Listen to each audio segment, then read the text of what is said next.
So this story goes back several years ago, but I was tucking my youngest child in bed, and we had just read a story, and he looks up at me and he says, "Hey, Dad, I just wanted to tell you that, when you and Mom were talking about how money's tight and everything, like, I understand." And I said, "Okay, yeah, well, there's nothing to worry about. It's just, yeah, we're just in a season where things are a little bit tight."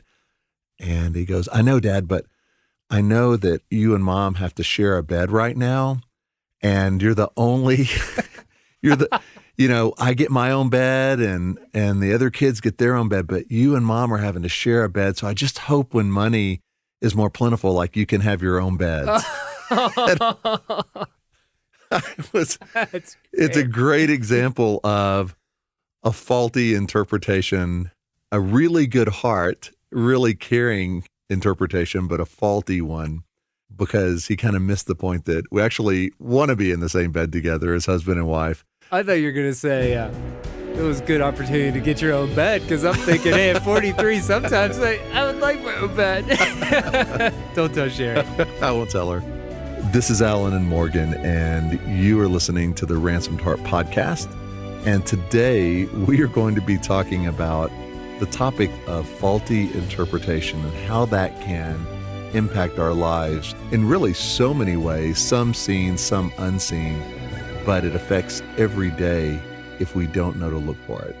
So I'm excited to have that conversation with you, Morgan. Yes, thanks, Alan. I think this idea of interpretation is huge. I remember sitting with a mentor, over a decade ago, and just seeking counsel for the road ahead. And I remember distinctly one of the mentors said, how we interpret will shape most of what comes to pass or not in the decade ahead. And I thought that's ridiculous, because God is at work and he will prevail.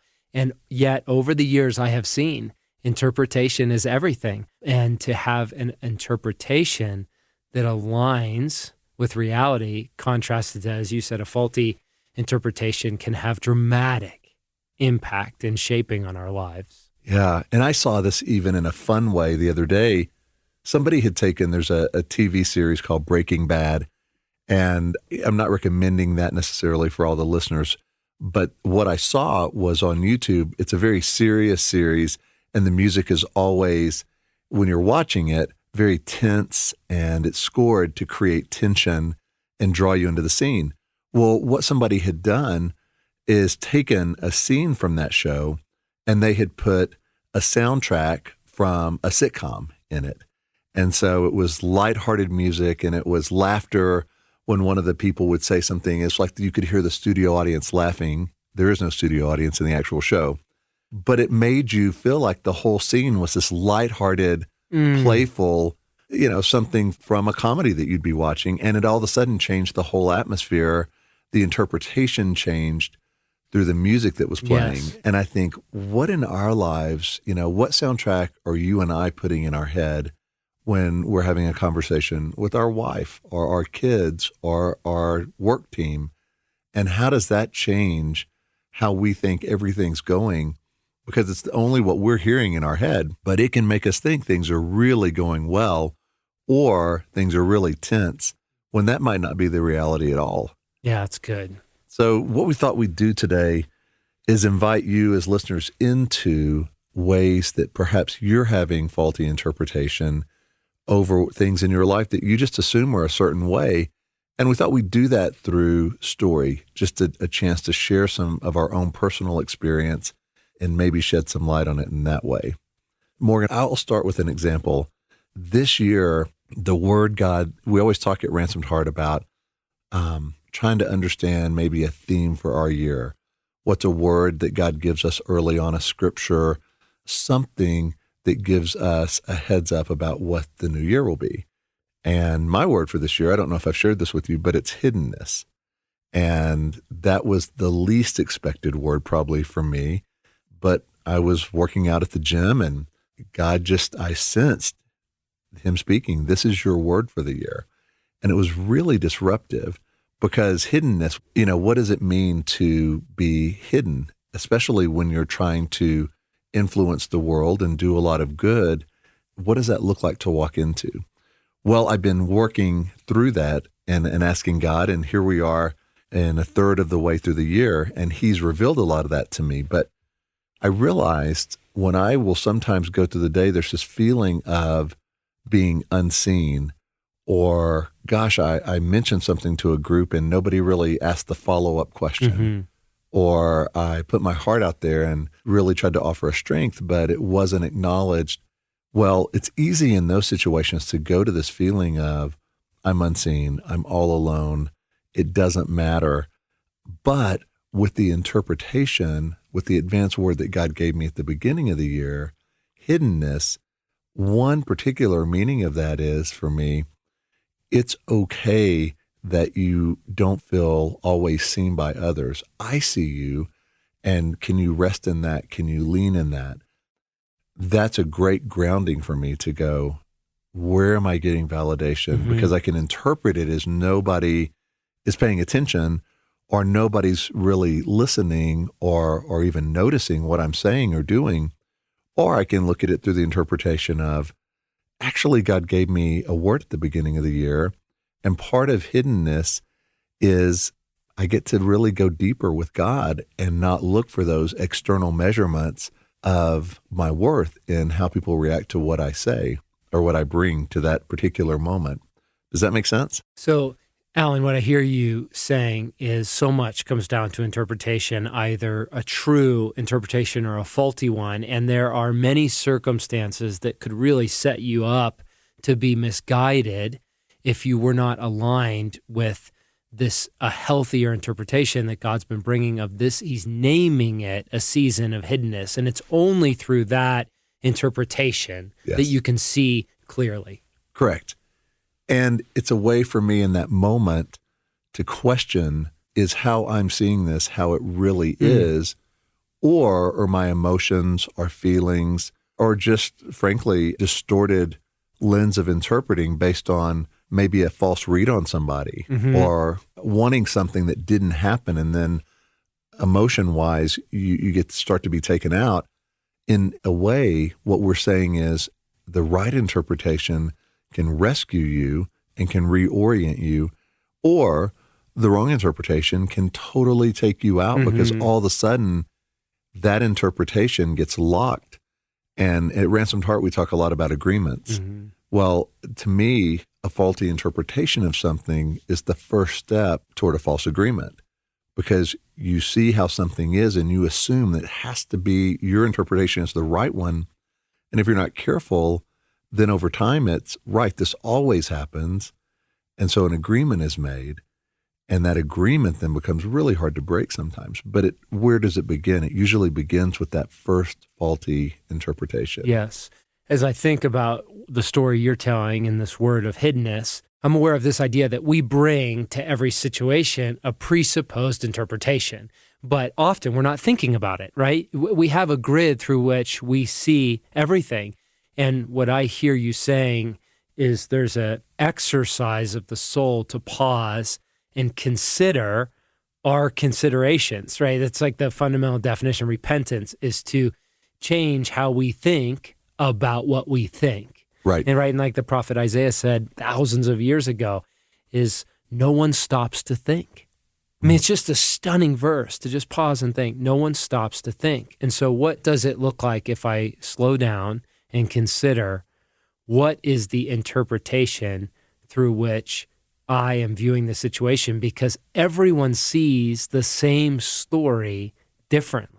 Right. And I think that's really important to name, because we're trying to align with the truest, most life-giving story being made available to us. That's good. That's really good. What does this provoke in you, Morgan? What's a story, maybe recently or maybe not so recent, where you found yourself interpreting something and later realized, that's not even true? I think of Proverbs 14:12, where it says, there is a way that seems right to a man, but its way leads to death. I remember when I read that years ago. There's a way that seems right to a man, but its way leads to death. I would think about other people, right? And think, okay, I am on the narrow road and this is right and those people are wrong. And over time, through kind of just the cultivation of humility and frankly, bumping my head on things, I've realized this is a very personal verse. It's an invitation to say, a practice of cultivating humility allows me to come confidently into situations knowing that there are ways I don't see clearly, that there's a way that seems right to me. There's a way that feels right. There's an interpretation that I think is true. And in time, I will find that it leads to death. And so it causes me pause, not self-doubt, but it causes curiosity. Just a real practical example of that. I was about to have my first child, Sherry and I, and Joshua was about to be born. And this was at the height of 2007, which we know now, looking backward, was right before the recession. This was the housing boom and bursting bubble, right? Yes. Yep. And I was committed to getting into investment properties. I didn't know at the time. I interpreted it at the time as kind of even stewardship, I would name, right? I'm doing ministry, but I also have to find ways to financially shore up my family. And so I was getting into some investments. I wanted to buy my first investment property before my son was born because I just knew it would get crazy. And it wasn't good timing in the market, but I had never lived through a recession in my adult life. I had not known emotionally what it's like that leverage works both ways and that there's a time where markets go down. And so there were a few voices of wisdom that I failed to listen to. One was my father-in-law just reminding me of that phrase, leverage works both ways, and the voice of a mentor that said, cash is king. And they were reminding me of just really solid investment principles. And I had no ears to hear. And so I forcibly bought an investment at the time I didn't know. It was the peak of the housing bubble. And so fast forward, I buy it, the price tanks, I deal with tenants and repairs and lots of work on this property over 10 years.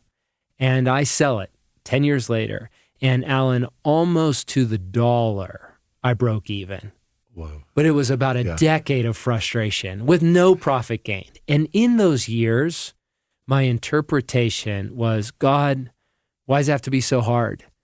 And there was a layer of now I can see an orphaned spirit interpreting it as God's holding out on me, or luck just hasn't rolled my way. And the truth is, as I look back, I can see God's care in all of that as provision for my initiation. That actually there was a loving Father orchestrating some really tough, hard lessons of no shortcuts, that by his grace, I got out with a financial break even, but it really felt like being in graduate school for the masculine journey. And so it wasn't until I had the miles past it that I could see it was initiation. And it was not until deeper experiences in my soul of sonship that I could see it was actually God's fathering and preparing and maturing. And the idea that comes to mind with it is what a mentor said years ago that, again, I didn't have ears to hear, but it's now just coming back to me recently. Like Joshua and I are reading Boys in the Boat, and we're just loving it. And it's a story of a rowing team. In the years before World War II, this was when rowing was just picking up on the West Coast. And it's a brilliant historical read.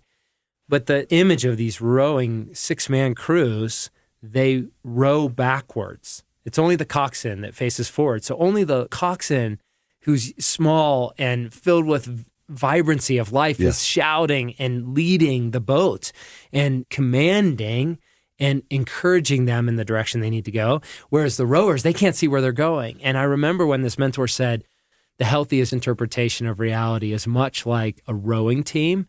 We go forward, but we only see clearly looking backwards. And I'm so struck, like as Brent and John said in Sacred Romance, this concept of redemptive remembering, that as we get more distance and as we mature in God, we can actually look back on our story and see with a redemptive lens a truer and truer interpretation of what was going on. And so in that story with that investment property, what it revealed was my intentions were partly healthy and partly broken, but in all of it, I had a very distorted interpretation that could only be oriented towards reality more and more over time. So as I'm listening to you say that, I love the story, and it also makes me wonder, what can we do in the moment to actually catch ourselves? In other words, like you went through a decade Yes. with the housing situation, Yes. and you had the correct interpretation after the end of the decade. Yes. Looking back at that, are there ways you could have had that correct interpretation in it? Yes. Or do you think there are certain things like that where you learn on the back end and then use it for the next time? Well, I would say both and, right? There is a learning that only comes through trial by fire and experiences. And like we talk a lot at Ransom Heart, to not waste our pain. Mm-hmm. We have the opportunity to learn really holy and sacred lessons through the miles that we log, and there's no shortcut to the initiation of the soul. But I would also say, with wisdom's long view, we do have an opportunity in the moment to have access to a healthier and truer interpretation. And I think that idea of the humility to say, there is a way in me that seems right, that feels right, and yet at the end leads to death. And so one of the things that helps me is always staying open to the possibility that I don't have the interpretation correct. And what it does, Alan, for me, is cultivates the intimacy with God. It cultivates dependency. It cultivates the confidence of God's reliability to steer me clearly. Mm. How about you? Well, yeah, this happened, I would say, for the first decade of my marriage, and now we're in the second decade, so this is a little bit of time has passed. But this was a big one.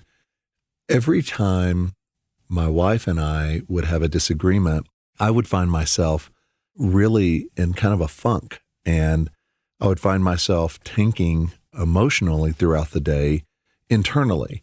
And so let's say it was before I went to the outpost or wherever I was going that day, and it could have been just a minor disagreement or not seeing eye to eye on something. And I would find myself with this sense of dread. And it took me a while to name it, because when I would reach out to my wife and say, that afternoon, or give her a phone call, and she'd be fine. That disagreement was past history. Like it was already something that had gone. But in my mind, if I had to put words to the interpretation, I was feeling a sense of, boy, I think our relationship is over. Like, I think we're done. And I started asking myself and really going to God with, why am I overreacting to what was really a minor disagreement or issue that within 24 hours would be resolved? Well, Morgan, where God took me was in my own growing up years. The most vivid memory I have is the night my mom and dad told me they were divorcing, and I was 11 at the time. And this was the interpretation of an 11-year-old boy. And so I'm not saying this was the full interpretation, but what I had taken from that was my mom was the one who was leading in the conversation of the divorce. My father did not want the divorce, and there had been no dramatic action that caused it.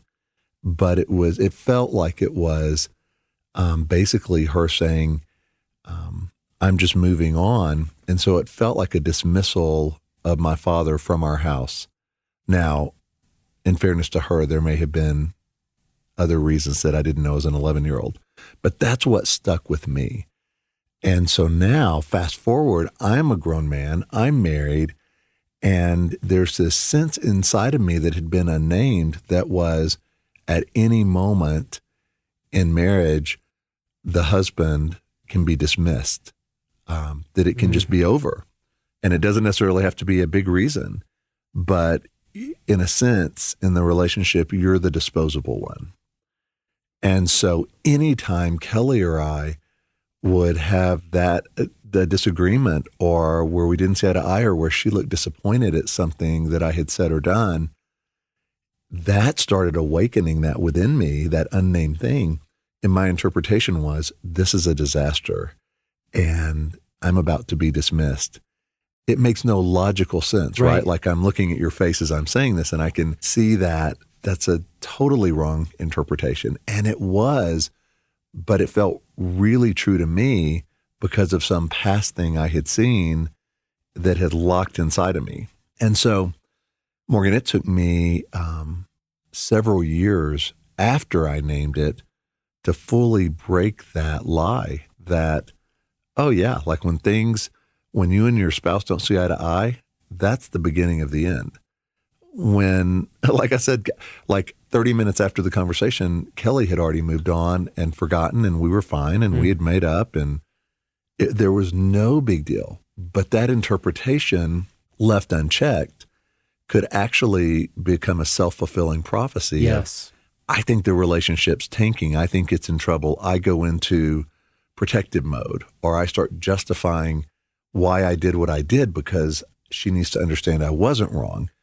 And all of a sudden that can lead to more damage in the relationship, all based on a faulty interpretation. So breaking that for me, that was huge. It was huge freedom in something that neither my wife or I could have put a name to in the early years of our marriage. And yet it was real, and it was having an effect. Alan, one thing comes to mind. Years ago, John named this for me that was really helpful. He said to name the first 5 years of marriage as young love. He said, you're just getting warmed up, which in our timeline, that just feels like, ridiculous, because 5 years is a long time when you're a newlywed. But what I appreciate about your story is you just gave an example of you and Kelly come into this marriage with vastly different interpretations on the same experience. And what's fascinating about your story you just shared is your dad was, on a soulful level, there was a violence that took place. Your dad's dismissal, which is even just a fascinating word, dismissal is what you use to let kids go at the end of a day, not in a covenant relationship. So even that word choice of dismissal in a very benign environment. There was no drama. There was no cataclysmic event, right? It was a very benign, passive, quiet atmosphere at which your mom was able to end this, and you experienced deep trauma in very formative years of your childhood. And so what's so interesting is, without being healed, all of a sudden you're very vulnerable in very non-dramatic moments, right? This is taking the kids to school or going to church on a Sunday morning or dealing with monthly budget. It's just a nondescript moment where Kelly reads you wrong, or you read Kelly wrong, and all of a sudden you feel like you're going to be dismissed. So what I so appreciate is what I hear in your story is the necessity to become students of each other's hearts, to become students of each other's stories, so that we can ask the question, what is the interpretation in which they're bringing to this relationship? And those things take time. So our young listeners out there that are new in their marriage, like, I would love to just speak grace into it, of giving your hearts permission to name those early years, those first 5 years is young love. It takes 5 Thanksgivings to figure out how to navigate your in-laws, right? But at the same time, when we've been in marriages for a long time, or any relationship, to know that there are very different interpretations we bring to the table, and those affect the outcomes dramatically. Yeah. So Morgan, that's really good. And I think it's also a place for us to pause here at the end of part 1, because we've named the problems of faulty interpretation, but I really want us to have plenty of time to go into what are the ways to address that, to shift to a true interpretation of who we are in this life that we're in. So we'll pick up next week on that, on ways to have a truer interpretation of life and of ourselves and of the situations we find ourselves in. So we hope you'll join us for that, for part 2 next week. You've been listening to the Ransomed Heart podcast with Morgan Snyder and Alan Arnold.